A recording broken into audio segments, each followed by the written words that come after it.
Hey everybody, and welcome in for season 6 of On Deck with the Ketts. Brooke Kilgore joining you for a second season here, and I'm proud to introduce my two new play-by-play guys as well, Liam Irvin and Carson Mercier. And we're also joined with a new face on the field for the Cotuit Cavaliers, new head coach Rob Cooper. Coach, we are so excited to have you. Thank you so much for taking the time to talk with us today.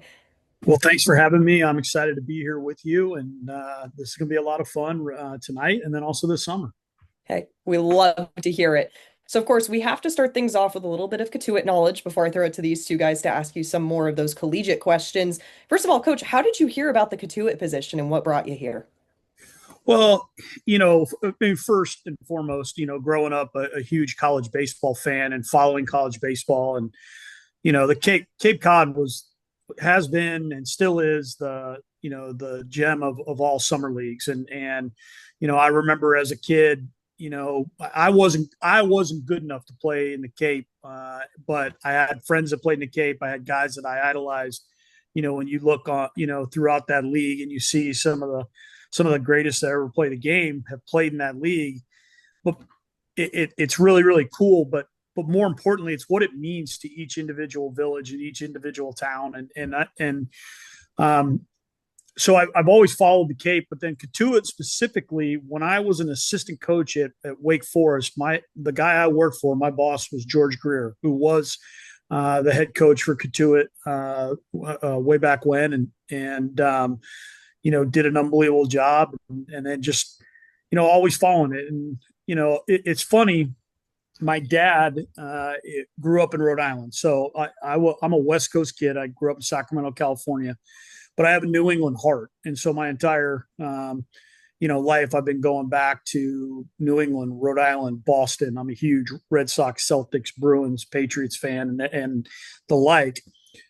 But I never really got a chance to go to the Cape, and so when I heard about the Cotuit job, I wanted to get, now that where I'm at in my career and starting a new job at Ave Maria, it opened up the summers for me to be able to go and coach. And so, I heard about the Cotuit job opening up, and I reached out to some different people, and I was fortunate enough that they returned my phone call and got to know me a little bit. And then I came up and interviewed with a bunch of the board and some of the different people there, and I was just blown away. Like I could have sat at the field and just looked out on the field for hours. It was so peaceful and just that whole area. So it was, I heard about it. I reached out, and I just feel very blessed and honored that I get a chance to be a part of it. And my wife gets a chance to be a part of it this summer as well.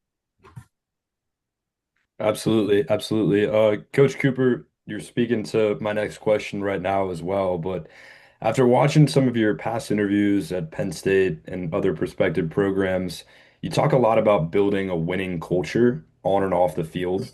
And I think you spoke to it in that answer as well. But the culture surrounding the Cape Cod Baseball League in general, and specifically Cotuit, is immense. So how do you plan on coming in your first year and creating that winning culture with players from all sorts of different schools in a historic environment?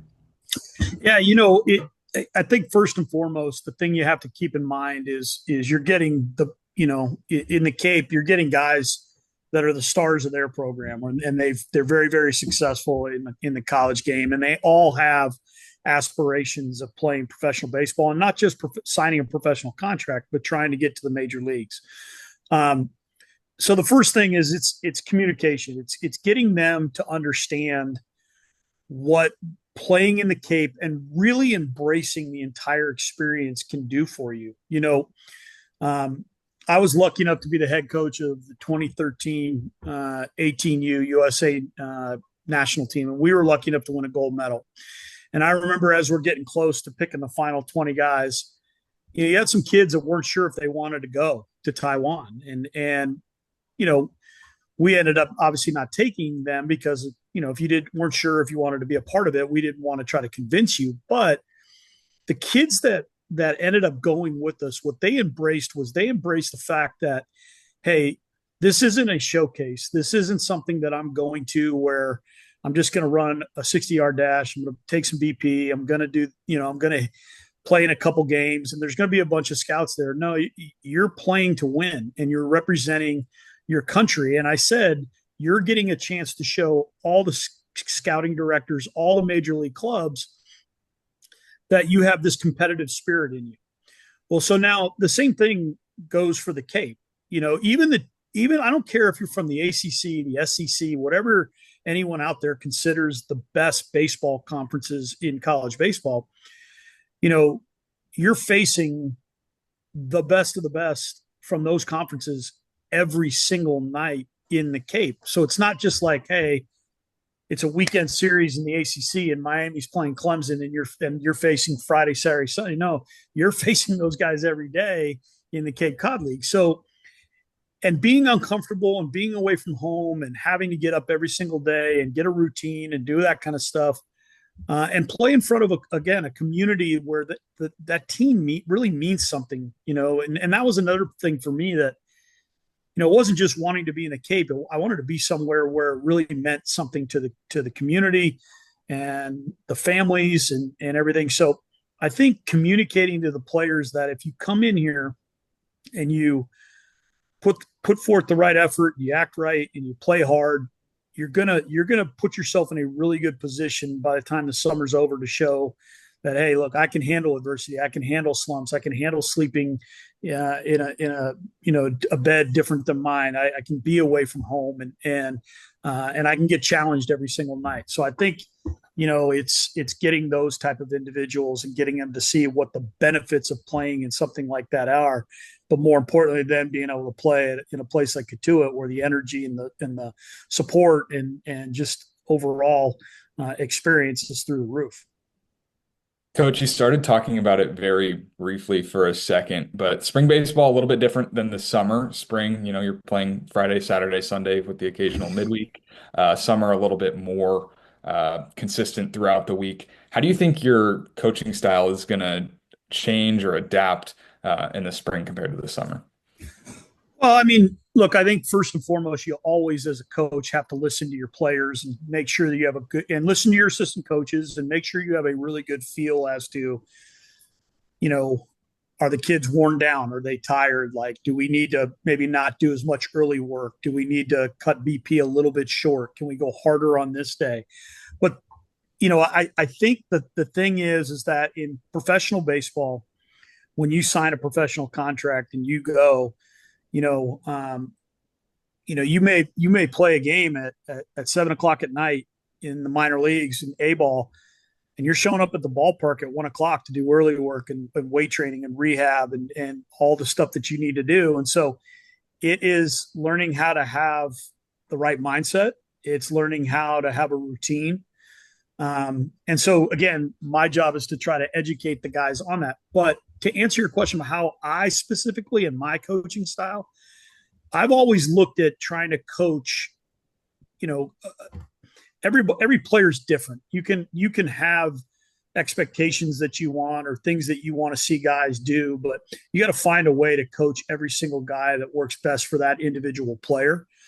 But then also for me, it's about coaching them every single day and then starting over again the next day and building off of that. So, for me, going every single day is something that's exciting to me, because the truth is while at the college level, we may not be playing a game every night, you never turn it off. Like, you're trying to figure out, how do I make this guy better? How do I make the team better? And then when the game starts, it's just one inning at a time, one pitch at a time. Kind of piggybacking off a little bit about Liam's question of trying to build a winning culture. You've probably seen it recently, especially with your time at Miami, kind of having more of the higher up position ahead of head coach in this new NIL landscape where teams are changing practically every single season. Just kind of what have you seen being in the collegiate sphere during the regular season, and how do you think that's going to impact summer ball as we know it now?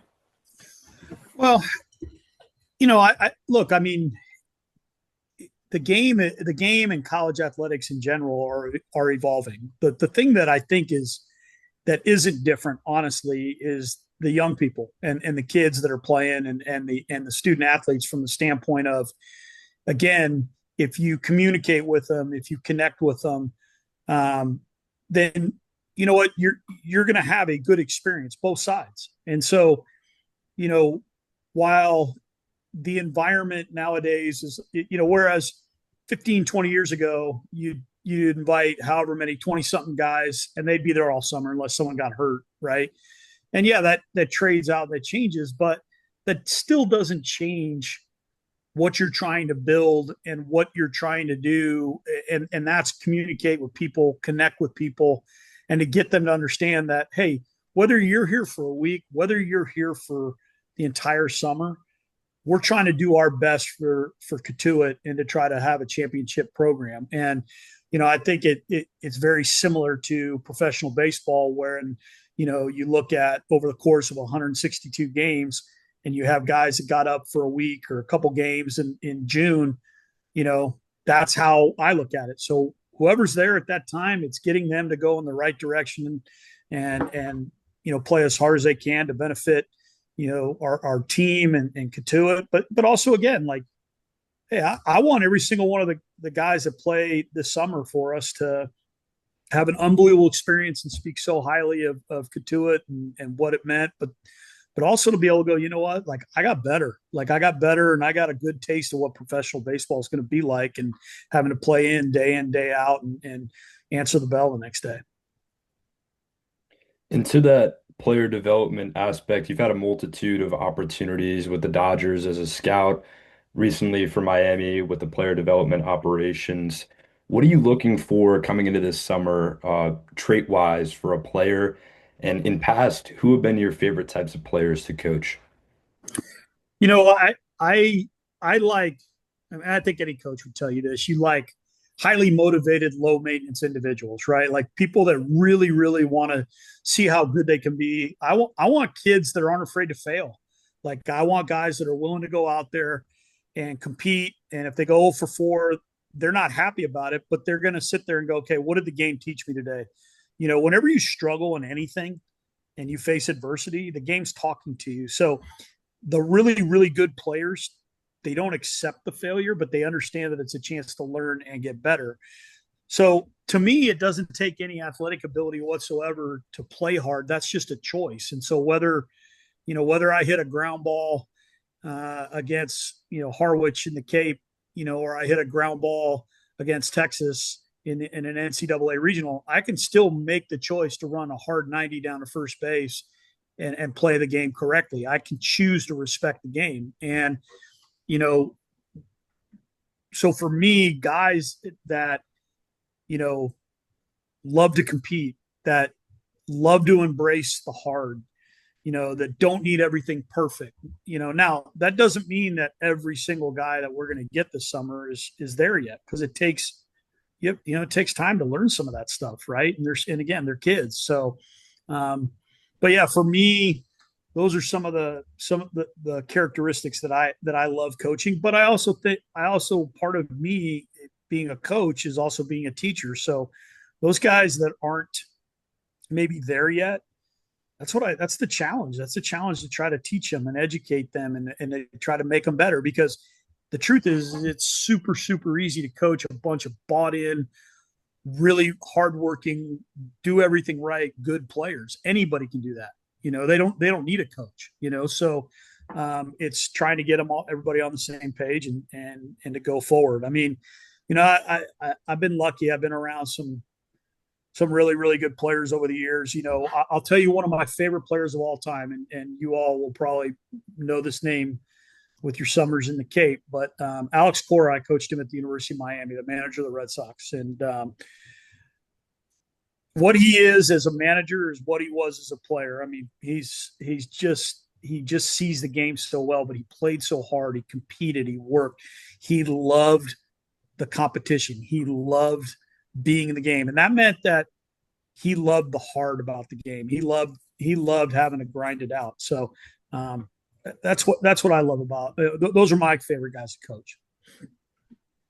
Coach, when in your life did you kind of start to realize that you wanted to take the coaching route? And was there someone that kind of pushed you or inspired you to do it? Well, so if you want the honest truth, I still want to play left field for the Boston Red Sox. Like that's no lie. Like I would, I'm still waiting for them to call, and Carl Yastrzemski was my guy. And actually today, on literally about an hour ago on Twitter, I saw this photo of Jim Rice, Fred Lynn, and Dwight Evans, and those aren't names that you three probably know, but that was my outfield, Red Sox outfield when I was a kid, right? And so but I wanted to play professional baseball, just like I think anybody that ever picks up a bat and ball wants to try to play the big leagues. And I wasn't good enough, and I went to a junior college. And most people go to a junior college so they can play right away. Well, I went to Sacramento City College, and my junior college coach was a guy named Jerry Weinstein, who actually was an assistant in Cotuit, but he also was the head coach in Wareham. And my dad passed away when I was a freshman in high school. So for me, at a time in my life where I really needed,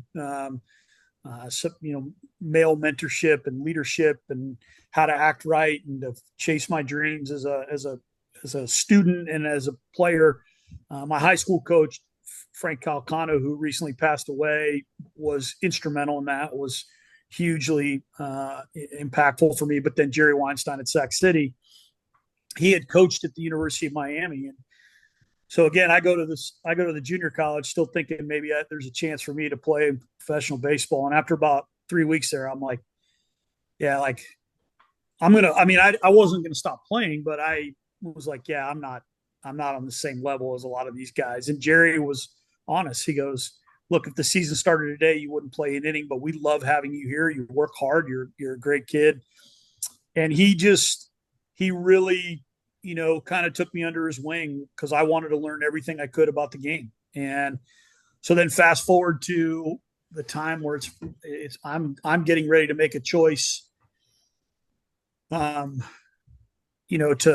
transfer to a school. And again, with my dad being from the East Coast and I had family still there, I was either going to go to Providence College, Northeastern. Providence doesn't even have baseball anymore. Northeastern. This was before they were really good.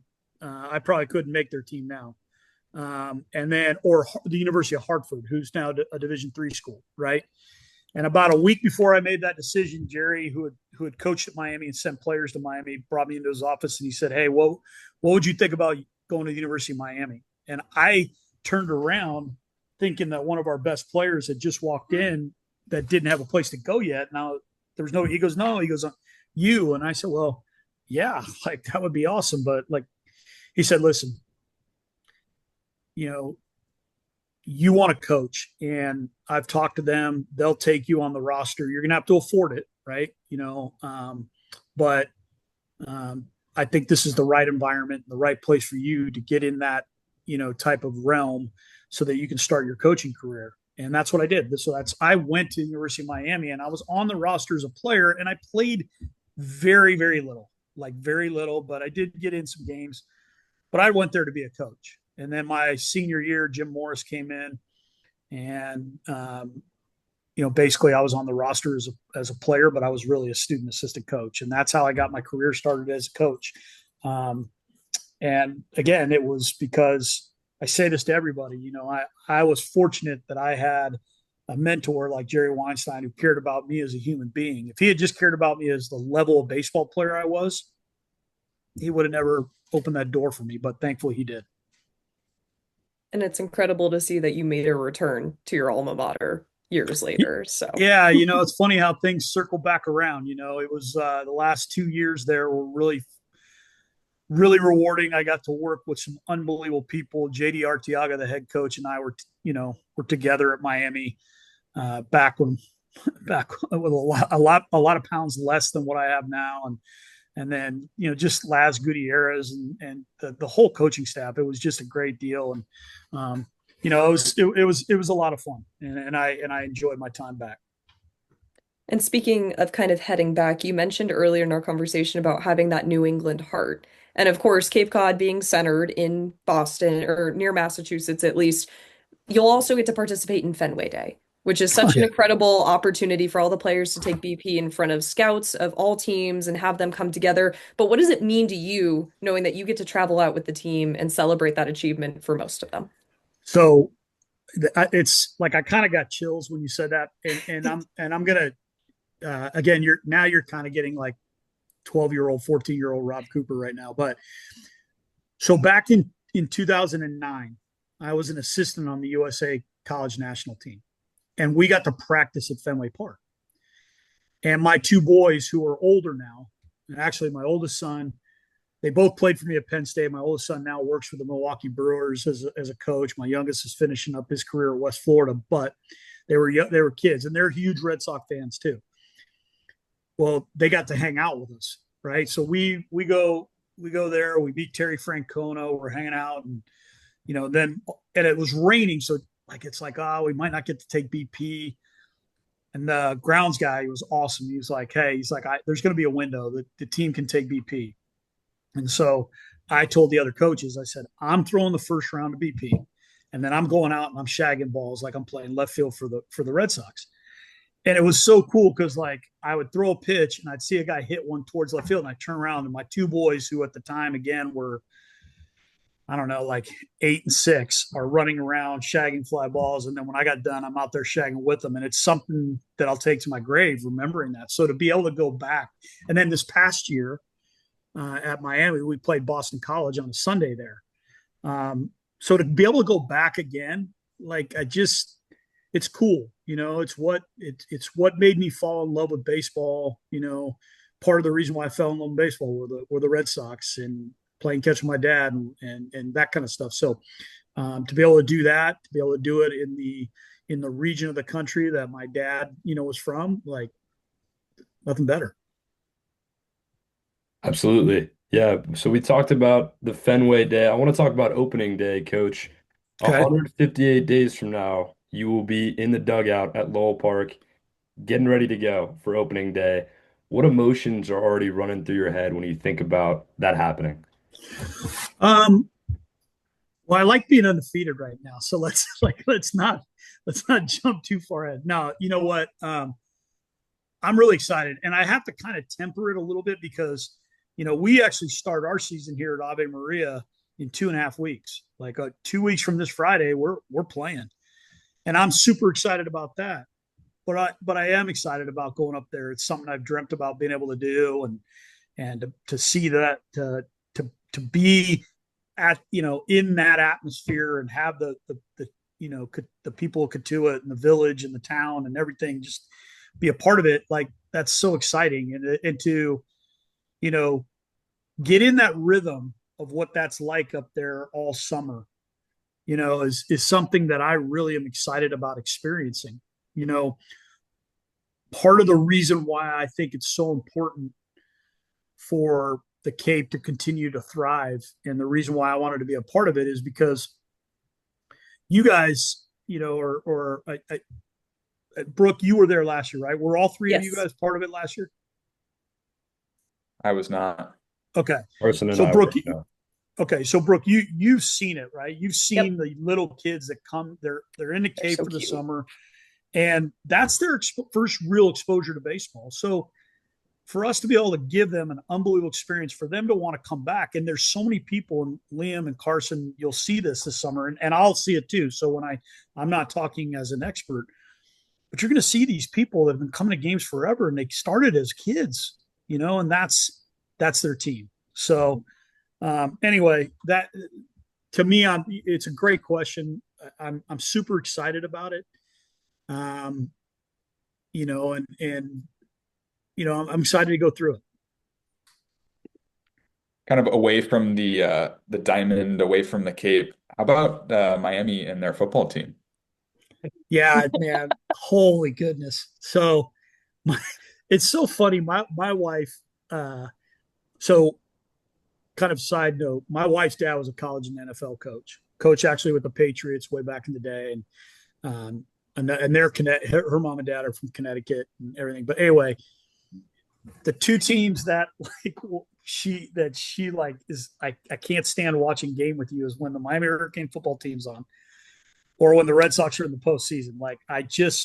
I'm always waiting for it to go south, right? And she's like, "You're a coach. How do you do this?" I said, "Well, I'm not involved in the game, but no, what a run they're on. They got a heck of a test against Ole Miss." But it's been fun. It's been fun to watch because when I was there, we lost in Sugar Bowl to Alabama in the national title game. But it's been cool to watch them and watch Mario Cristobal build them back up.